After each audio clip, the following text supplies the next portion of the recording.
Thank you, Paul. It was actually, the tables turned. I think I spent most of the time working for Paul, and so I've been at sea since he returned. But thank you, President LeBlanc, for the kind and warm introduction. Thanks to the members of the board who are here, to faculty members and staff, and mostly to graduates and their families. Thank you so much for inviting me to be with you today. I am wicked honored to be here. And Snooperdome is sounding pretty good to me. I wonder if we could get Congress to pass oh, never mind. Today really is a day of great celebration and great joy for all of us, and I share President LeBlanc's enthusiasm for commencements. They're just the best day of the year for anybody who's involved in higher education, and I hope that this is the best day of your college experience as its culmination and as you move on for your next steps. If I do my calculations correctly, I've been in higher education for 35 years. I think that I've been through 125 of these joyous days, and each one really has been better than the last. It also means that I have sat through nearly 125 commencement speeches. So today I share your pain. But stick with me for just a couple minutes if you wouldn't mind.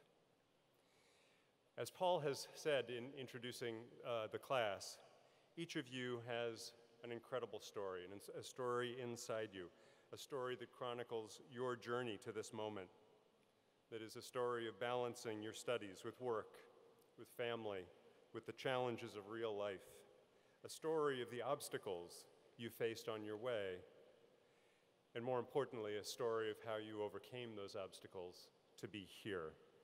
All of your stories are worth telling, and they are very, very important. But what comes next? Is the story over?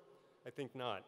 As the great writer Toni Morrison once said, if there is a book that you want to read, but it hasn't been written yet, then you must write it. And I think that that's what we're about today. Thinking about the story of your future. What do you want to be included in that book? What's the book of your life that you would like to read? Morrison was speaking metaphorically, of course, but consider the sentiment. Consider that regardless of what field you go into, business, computer science, education, or the arts, the lives you lead, the lives we all lead, and the examples that we create have the potential not just to do things, to build things and grow things in the moment, but to inspire others to be their best selves, to strive, to work as you have worked, to embrace change for the benefit of individuals, for the benefit of communities, and the benefit of the world. Consider that no matter where you go or what you do, you can serve others, not just by your actions, but by the way you act. Not just by your deeds, but by the way you make those deeds happen. And not just by the destination of your life's journey, but by the path you take to get there. You can lead a life of purpose and meaning, whether you're in the classroom or the boardroom, whether you're behind a desk or in a lab. You really can change the world. And that's the promise of today, and that's the promise you bring to all of us. You can show your kids, you can show your brothers and sisters, your cousins, your colleagues, your neighbors, and your parents and grandparents what it means to be tolerant, what it takes to find a cure for a disease or to start a business that meets a need. I know that every day as I strive to write a new chapter of my story, my heroes are students like you, people who have worked hard and even overcome great odds in pursuit of an education that will enable you to fulfill your own legacies of purpose. I'm inspired by you to work even harder to make our nation, our higher education system, and our world healthier, more just, and more equitable. As you sit here today, I hope you recognize that you have been and will always be a part of a great university. Great because it shares these same goals.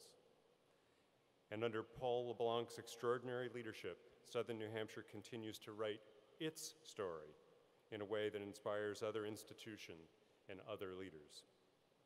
SNHU has a proud tradition not just of listening to, but responding to the needs of today's students, whether they're on campus, online, or both.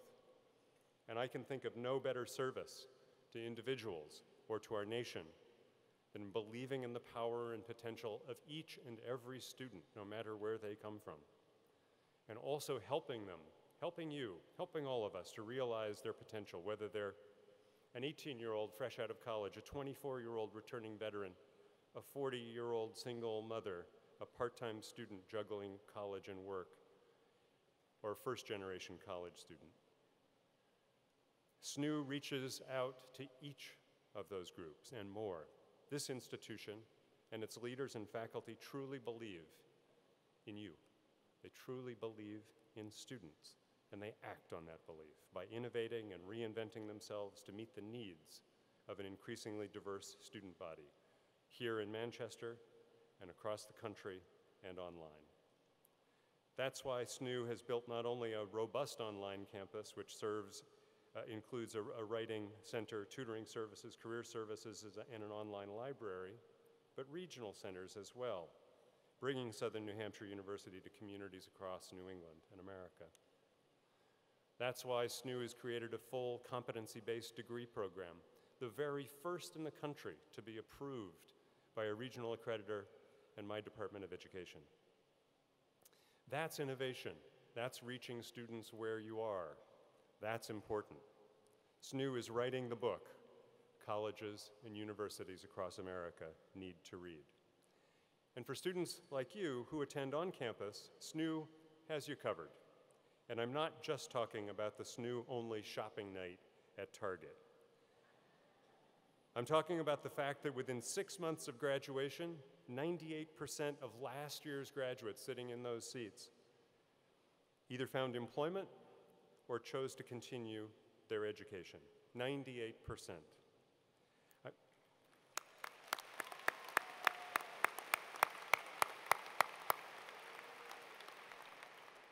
I'm talking about the fact, as you've heard, that this institution offers 3-year bachelor's degrees in high-demand fields like accounting, economics, and marketing, allowing many graduates, including many of you sitting here today, to save thousands on tuition and to get on with those next chapters in your book. SNHU is about opportunity. 2 out of 5 students here are recipients of federal Pell Grants, which are awarded on the basis of financial need. SNHU makes opportunities available in high schools, giving students chances to earn college credits before graduation, all at a savings of more than 90% off the regular full-time tuition. These are just a few of the many examples of how Southern New Hampshire is creating real opportunity for you and for future generations of Southern New Hampshire University students. That is the heart of an institution of service to the world, being an example that others can learn from and aspire to emulate in their own way. These innovations, the ones you're seeing here and that you've experienced, the ones that keep students at the center of a college experience, these are my passions, and they're a part of the guidebook that will help us get to where we need to go as a nation, ensuring that higher education is an engine of equity and social mobility. Because the fact is, we're not there yet. We know we aren't there yet when half of all people from high-income families have a bachelor's degree by age 25, but just 1 in 10 from low-income families do. We know we aren't there yet because among young adults, white Americans are nearly twice as likely to hold bachelor's degrees or higher than black Americans. And we aren't there yet when only half of students who start college finish. We can and must do more to make educational opportunities a reality for more of our students, regardless of their background or their zip code. But there is enormous hope. You have made this journey. You have made the most of the opportunities that Southern New Hampshire University has provided, and you have, more than that, made your own opportunities and written your own stories, stories that will continue to emerge. As you write those next chapters, I urge you to think about how you can use your gifts, your skills, and your passion to serve others. Allison Valentine, who sits among you as a graduate today. Allie, where are you? Came to SNHU with dreams of being a wedding planner. In fact, she chose SNHU for its hospitality program, but then Allie was offered an internship with the local food bank, and she started to feel differently about her career aspirations. Maybe she didn't want to be a wedding planner after all. When Allie had a chance to work at a country club planning weddings during her second internship, her former career choice suddenly didn't seem like the right fit. And so Allie became a peer advising leader and participated in Alternative Break, a week-long service group experience. Last fall, she founded a conference called Slingshot, so that 75 students could learn more about opportunities with nonprofit organizations and explore professional opportunities in service. Now, as she embarks on the next phase of her life, she wants to work in education and service on a college campus or in the nonprofit world. But Allie isn't the only one whose story led her to serve. Alicia Frazier, another graduate who's made her presence known on campus,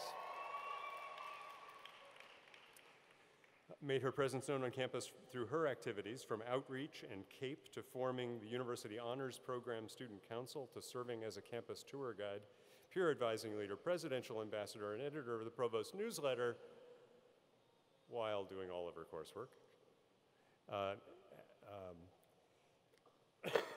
Alicia discovered on a trip to New Orleans to rebuild parts of the community left damaged by Hurricane Katrina that she needed to focus more on issues of service. She furthered her understanding on a trip to Europe when she worked at a recreational camp for students with serious illnesses. Alicia couldn't communicate with her residents in their native Spanish, but she connected with them anyway, and they helped her write a critical part of her SNHU story, where her passions were fueled and her dreams clarified. I have no doubt that Alicia's passion for helping others will be a part of her next chapter as an art therapist or wherever her dreams take her. And then I also want to point out the story of Kristen Spooner, who chose organizational leadership. Let's hear it for Kristen Spooner. Thank you. So she could join a nonprofit that works with young people. Her first day of service learning was an inspiring wake-up call. She considered for the first time how American classrooms are changing, how they are more diverse than ever before, how they serve refugee and migrant students, and how they serve students learning English. Kirsten says that based on her experiences, service will be a part of her legacy forever. I'm glad, because we need more students like Allie, like Alicia, and like Kirsten, and like so many of you. We need institutions like Southern New Hampshire University to serve in the same way, providing high-quality education in a rapidly changing world. But we need, overall, people who are willing to give back. We need people who believe in your own futures, in the futures of your communities, and in the future of our great nation, and the young people who will lead it.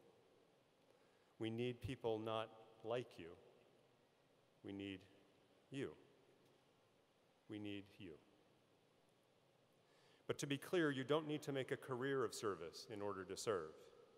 You might find that you love working in the corporate world, but that you want to volunteer in your spare time. No matter how, I encourage you to make service a part of your story, no matter where you are, whether you're starting out, settling in, or starting over. Back to the beginning, this is your story, and the idea is that you get to write it how you see fit. You're allowed to pursue your dreams at any age. You're allowed to change jobs. You're allowed to go back to school. You're free to invent a career, just like some of you invented your major here. The choice is yours, and you're prepared to make those choices over and over again because Southern New Hampshire has prepared you. This institution has given you the room to pursue your passions, whether they lie in creative writing, sign language, or computer science. No 2 chapters or years here have been the same, and no 2 chapters or years in the future will be the same.